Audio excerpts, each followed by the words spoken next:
नमस्कार दोस्तों, मेरा नाम है शशिकांत पंडित और आप देख रहे हैं मूनस्टोन क्लासेस।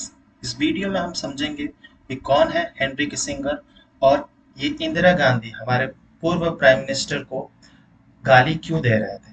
तो इस वीडियो में हम पूरे डिटेल एनालिसिस करेंगे। तो इस वीडियो को अंत तक देखिए, बहुत ही इंटरेस्टिंग वीडियो होने वाली है। और अगर वीडियो अच्छा लगे तो लाइक शेयर सब्सक्राइब जरूर कर दीजिए। तो निक्सन और किसिंगर कौन थे? तो निक्सन बेसिकली यूएस प्रेसिडेंट थे 1970s के टाइम पे, और किसिंगर इनके नेशनल सिक्योरिटी एडवाइजर थे। जिस तरह से आज प्राइम मिनिस्टर मोदी है और उनके जो नेशनल सिक्योरिटी एडवाइजर है अजीत डोभाल साहब है, तो उसी तरह से निक्सन और किसिंगर प्रेसिडेंट और एनएसए थे। तो during a conversation between both men called Indira Gandhi a dash, with Kissinger accusing her of starting a war। तो ये स्टार्टिंग अ वॉर जो था वो 1971 जो वॉर था, बांग्लादेश लिबरेशन वॉर, उसके कंटेक्स्ट में था। Kissinger called Indians dash and the most aggressive people around. तो ये किसिंगर और निक्सन की बातें चल रही थी।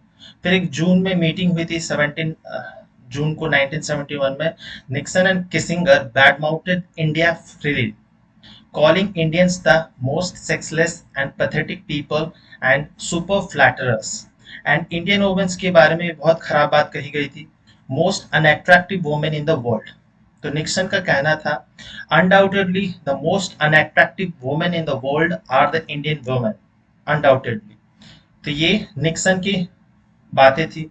ही कंटिन्यूज, निक्सन फिर बोलते हैं कि the most sexless nothing this people, I mean people से what about the black Africans when you can see something, the vitality there, I mean they have a little animal like charm, but god, those Indians act pathetic। as he says there is a laughter। तो ये सब बातें जो conversation हो रही थी ये Nixon और किसिंगर के बीच में था।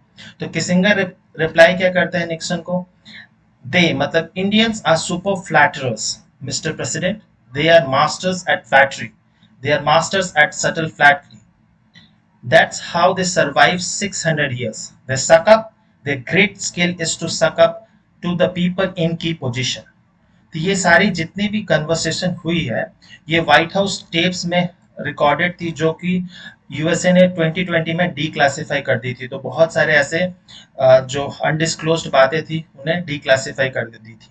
तो ये सब बात पढ़कर बहुत गुस्सा तो आ ही रहा है। तो हम इसे डिटेल में समझते किन कंटेक्स्ट में कहा गया था और कौन थे हेनरी किसिंगर। तो हु इज हेनरी किसिंगर? तो he was born on May 27, 1923। तो इनको सेंचुरी मार चुके हैं और अभी भी जिंदा है। Born in fourth Germany, Kissinger who is Jewish, Jewish मतलब यहूदी थे, fled the Nazi Germany with his family in 1938 और यूएसए चले गए। फिर वो पढ़ाई में अच्छे थे तो हार्वर्ड यूनिवर्सिटी से पढ़ाई की, फिर वो यूएस पॉलिटिकल एस्टेब्लिशमेंट में आ गए। फिर वो यूएस फॉरेन पॉलिसी में भी बहुत ज्यादा इंपॉर्टेंट प्रोमिनेंट रोल प्ले किए ड्यूरिंग ईयर्स ऑफ 1969 टू 1997। तो वो नेशनल सिक्योरिटी एडवाइजर थे निक्सन के, और फिर वो सेक्रेटरी ऑफ स्टेट, जिस तरह से हमारे फॉरेन अफेयर्स मिनिस्टर हैं डॉक्टर एस जयशंकर, उस समय वो भी निक्सन के वो फॉरेन सेक्रेटरी थे, मतलब फॉरेन मिनिस्टर थे। Kissinger led US interventions around the world during the 1970s, shaping events in the China। तो चाइना को कंट्रोल करने के लिए, साथ ही साथ में मेन इनका जो ऑक्यूपेशन था वो उस समय यूएसएसआर, क्योंकि कोल्ड वॉर का पीक पीरियड चल रहा था, तो यूएसएसआर को किस तरह से कंट्रोल किया जाए और यूएसएसआर को किस तरह से ब्रेक किया जाए, जो अल्टीमेटली 1990s में यूएसएसआर ब्रेक हो गया। फिर अफ्रीका में बहुत सारे, लीबिया सूडान कंट्रीज में आज भी देखेंगे तो बहुत सारे प्रॉब्लम्स हैं। मिडिल ईस्ट स्पेशली इजराइल और पैलेस्टीन का इशू, या सऊदी अरब ईरान का इशू, बहुत सारे इशू जो है वो मिडिल ईस्ट में इनके कारण आज भी चल रहा है। और इंडियन सब कॉन्टिनेंट में देखा जाए तो इंडिया और पाकिस्तान का जो इशू है वो आज भी हो रहा है। तो for some he was called master in statecraft and diplomacy. तो इनको बहुत लोग बोलते हैं कि one of the finest diplomats कहा जाता है।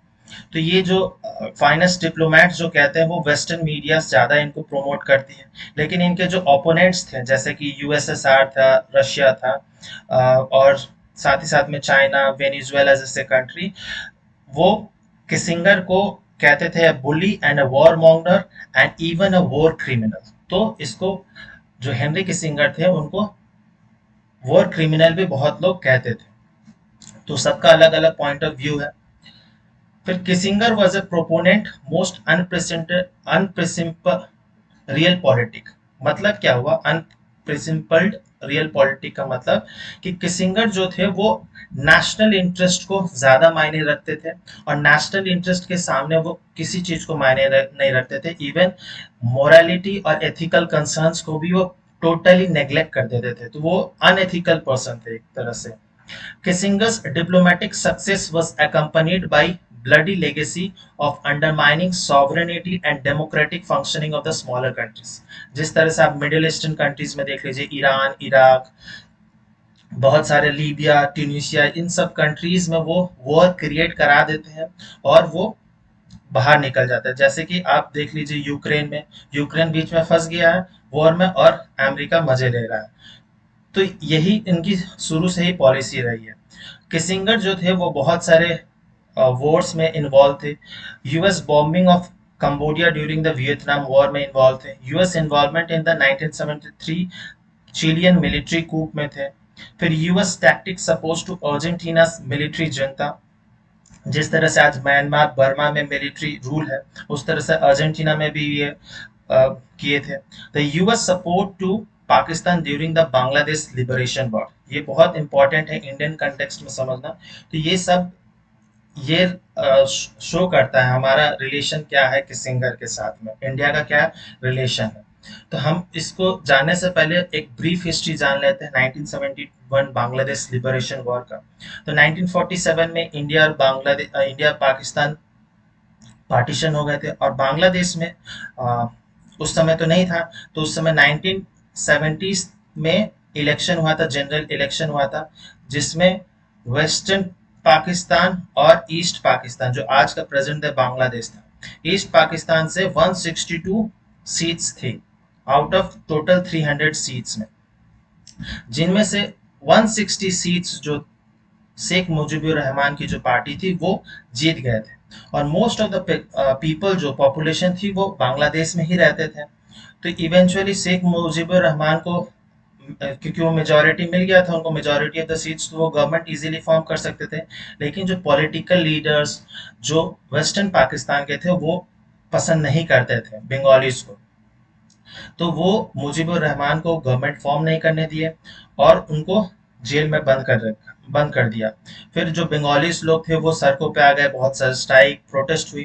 तो इनको दबाने के लिए जो वेस्ट पाकिस्तान ने अपने मिलिट्री भेज दिया ईस्ट पाकिस्तान बांग्लादेश में, और टोटली वहाँ के लोगों को बहुत सारे सफर करना पड़ा। जैसे कि लगभग 30 लाख लोगों की डेथ हो गई उस, वो ऑपरेशन एक सर्च लाइट नामक ऑपरेशन वो लॉन्च किए थे, जिसके तहत बहुत जो बंगालीस लोगों को बहुत लोगों को मारा गया। फिर बहुत महिलाओं के साथ में रेप अटेम्प्ट हुआ और रेप भी हुआ, बच्चों को बहुत मारा गया। तो ये ऑपरेशन सर्च लाइट के तहत हो रहा था ताकि बांग्लादेशी या जो बंगाली आवाज थी उसको कम किया जा सके। फिर क्या हुआ, इस क्राइसिस के दौरान मोस्ट ऑफ द जो बांग्लादेशी थे या ईस्ट पाकिस्तान के लोग थे वो इंडिया एंटर करना शुरू हो गए। तो इससे रेफ्यूजी क्राइसिस जो है वो इंडिया में बढ़ने लगा। तब इंडिया इस वॉर में इनडायरेक्टली या डायरेक्टली इन्वॉल्व हो गया। डायरेक्टली इन्वॉल्व तब हुआ जब पाकिस्तान के एयरफोर्स ने इंडिया के 9 एयरफोर्स बेस पे वो अटैक करना शुरू हो गया। तो ये अटैक जो है वो दिसंबर के महीने में शुरुआती फर्स्ट वीक ऑफ दिसंबर में अटैक शुरू हो गया। तो इंडिया डायरेक्टली इन्वॉल्व हो गया और इंडिया 4 दिसंबर से, जो कि नेवी डे मनाया जाता है, उस दिन से इंडिया वॉर डिक्लेयर कर देता है पाकिस्तान। ठीक है, और ये 16 दिसंबर तक वॉर चलती है। और 16 दिसंबर को जो पाकिस्तानी फोर्सेस थी वो 93,000 से भी ज्यादा सोल्जर्स, जो पाकिस्तानी सोल्जर्स थे, वो सरेंडर कर देते हैं इंडियन आर्मी के सामने, और इवेंचुअली पाकिस्तान जो है हार जाता है। तो बेसिकली कहने का मतलब ये था कि 1971 जो बांग्लादेश लिबरेशन वॉर था, आप लोग को लगता होगा कि सिर्फ बांग्लादेश, पाकिस्तान और इंडिया ही इन्वॉल्व थे।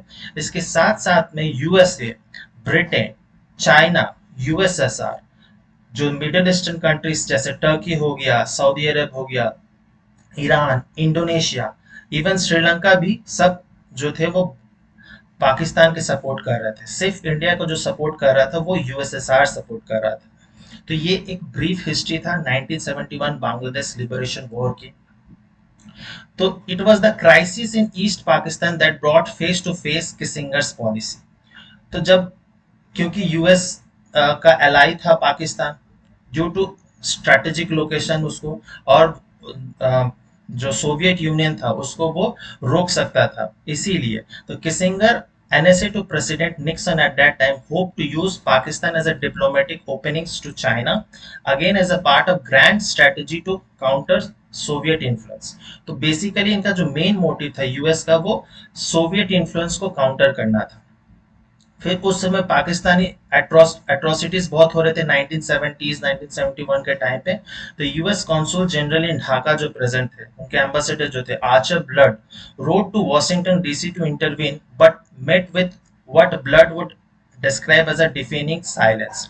तो जो आर्चर ब्लड थे, जो एम्बेसडर थे, वो बहुत ट्राई किए कि किसी तरह से पाकिस्तान, जो वेस्ट पाकिस्तान के लोगों को शांत किया जा सके, और लेकिन वो चिट्ठी भी लिखे थे वॉशिंगटन डीसी में, लेकिन कुछ जवाब नहीं मिला। फिर ब्लड कहते हैं, our government has failed to denounce the suppression of democracy. Our government has failed to denounce atrocities. Our government has failed to take forceful measures to protect its citizens, while at the same time bending over backward to placard the West Park dominated government and to lessen any deservedly negative international public relations impact against them. तो ये Telegram में blood कहते हैं।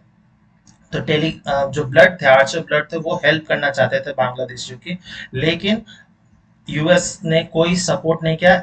उसके बजाय US क्या करता था, बहुत सारे आर्म्स सप्लाई करने लगा पाकिस्तान को उस समय से, और आज भी यूएस बहुत सारे आर्म्स जो है वो सप्लाई करता है पाकिस्तान को। तो इसके कारण क्या हुआ, जो आर्चर ब्लड थे उनको इमीडिएटली यूएस ने रिकॉल कर लिया, और उनका जो डिप्लोमेटिक कैरियर था वो बंद हो गया, टोटली बंद हो गया, और वो पता ही नहीं चला कि वो कहाँ गए। तो ये आर्चर ब्लड की कहानी थी। Kissinger and Nixon try to make things difficult to India. तो जब वॉर चल रहा था, जब इंडिया डायरेक्टली इन्वॉल्व नहीं हुआ था वॉर में, तो Indira Gandhi Nixon and Kissinger से मिली थी, बट और ये कहा था कि पाकिस्तान को आपको रोकना चाहिए, बट यूएस ने कोई हेल्प नहीं किया। उसके बजाय वो और भी आर्म्स सप्लाई करना ज्यादा शुरू कर दिया। When India went to war after Pakistan preemptively bombed 9 Indian Air Force bases, Nixon said, "See, मतलब Indira succored us, this woman succored us." तो ये किसिंगर और निक्सन की बातें थी। On December 6, 3 days into the war, Nixon came up the idea of urging China to move troops near the border of India. तो China को ये अर्ज कर रहे थे कि बॉर्डर पे अपने फोर्स लगा दो, ताकि इंडिया डायरेक्टली वॉर में ना जाए और इंडिया हार जाए। लेकिन चाइना ने सपोर्ट डायरेक्टली नहीं किया, क्योंकि यूएसएसआर से वो डरता था चाइना उस समय। तो यूएसएसआर के इन्फ्लुएंस में चाइना हेल्प नहीं किया पाकिस्तान का, अन्यथा वो हेल्प जरूर करता। Kissinger knew that any Chinese intervention could also draw in the Soviets. तो सोवियत इन्वॉल्व हो जाते पूरी तरह से। So he came up with a plan to send a naval fleet to the Bay of Bengal to scare off Indira. तो Kissinger और Nixon की ये दोनों नेवल फ्लीट भेज देते हैं बे ऑफ बंगाल रीजन में, ताकि इंदिरा गांधी जो उस समय की प्राइम मिनिस्टर थी वो डर जाए। तो on December 10, 1971 task force 74 including nuclear, तो nuclear aircraft carrier US 5 Enterprise was asked to proceed to the Indian Ocean. तो 10 दिसंबर तक जो उनके नेवल फ्लीट था विद न्यूक्लियर पावर, जो फ्लीट था वो न्यूक्लियर धमकियां भी दे रहे थे। तो जब तक वो इंडियन ओशन तक पहुंचते, उससे पहले सोवियत जो नेवल शिप्स था वो आके पूरे इंडियन ओशन को कवर कर लेते, मेनली इंडियन सब कॉन्टिनेंट को कवर कर लेते, ताकि यूएस एंटर ना कर सके और यूएस किसी तरह से अटैक ना कर सके इंडिया पे। तो इस तरह से इंडिया और रशिया का जो फ्रेंडशिप आज के टाइम तक भी स्ट्रांग रहा है। उस समय रशिया नहीं था, वो यूएसएसआर था। The presence of Soviet navy effectively neutralised the US threat and India's multi-pronged assault into East Pakistan could continue successfully. और यूएसएसआर की हेल्प के टाइम से ही वो इंडिया ने बहुत इजीली जो वेस्ट पाकिस्तान को हरा दिया और एक नया नया कंट्री फॉर्म हुआ जो कि बांग्लादेश हुआ। तो किसिंगर और आप देख चुके कि किसिंगर और निक्सन किस तरह से इंडियंस के बारे में और साथ ही साथ में Indira Gandhi specially prime minister के बारे में अपशब्द कह रहे थे। तो he would later describe her as a person of extraordinary character and acknowledge her determination and assertiveness in pursuing Indian goals। बाद में वो पलटू राम हो गए और वो अच्छी बातें बोलने लगे कि वो आयरन लेडी है, बहुत एक्स्ट्रा ऑर्डिनरी कैरेक्टर है उनका। तो ये सब बातें वो धीरे धीरे वो चेंज होने लगा। The foul language has to be seen in the context of the Cold War atmosphere 35 years ago। ये किसिंगर जब एक एनडीटीवी को इंटरव्यू देते हैं 2005 में, तब ये कहते हैं कि ये कोल्ड वॉर का पीरियड था, तो ये बहुत टेंस माहौल था, इसीलिए वो गाली वाली निकल गया था। तो ये सोच बताता है कि यूएस का सोच क्या, उनकी परवरिश कैसी है, उनका बिहेवियर कैसा रहता है टुवर्ड्स द अदर कंट्री। वो छोटे कंट्रीज को या उनसे जो कम डेवलप्ड कंट्रीज है उनको कुछ मानते ही नहीं है, जबकि इंडिया या इंडिया का कोई भी प्राइम मिनिस्टर ऐसा आज तक ऑन रिकॉर्ड तो कभी किसी ने कहा नहीं होगा। तो ये डिफरेंस शो करता है किस तरह से यूएस सोचता है और इंडिया सोचता है। और आज जिस तरह से इंडिया का पोजीशन वर्ल्ड वाइड में स्टेटस बढ़ चुका है, आज किसी भी कंट्री के पास इतना पावर नहीं है कि इंडिया को या इंडियन प्राइम मिनिस्टर को इस तरह से बात कर सके। तो टाइम के साथ साथ इंडिया भी बहुत चेंज हो चुका है और बाकी कंट्रीज भी धीरे धीरे अब चेंज हो रहे हैं और उनका जो रवैया है इंडिया के प्रति वो भी चेंज हो रहा है। उम्मीद करता हूँ इस वीडियो में बहुत कुछ सीखने समझने मिला होगा। अगर वीडियो अच्छा लगा है तो लाइक शेयर सब्सक्राइब जरूर कर दीजिए मूनस्टोन क्लासेस को। नोटिफिकेशन और अपडेट्स पाने के लिए आप बेल आइकन जरूर हिट कर दीजिए। और अगर कोई सुझाव या डाउट है तो आप कमेंट सेक्शन में मैसेज लिख सकते हैं और आप मुझे दिए गए इंस्टाग्राम आईडी पे भी फॉलो कर सकते हैं। मिलते हैं नेक्स्ट वीडियो में। टिल देन बाय बाय, जय हिंद।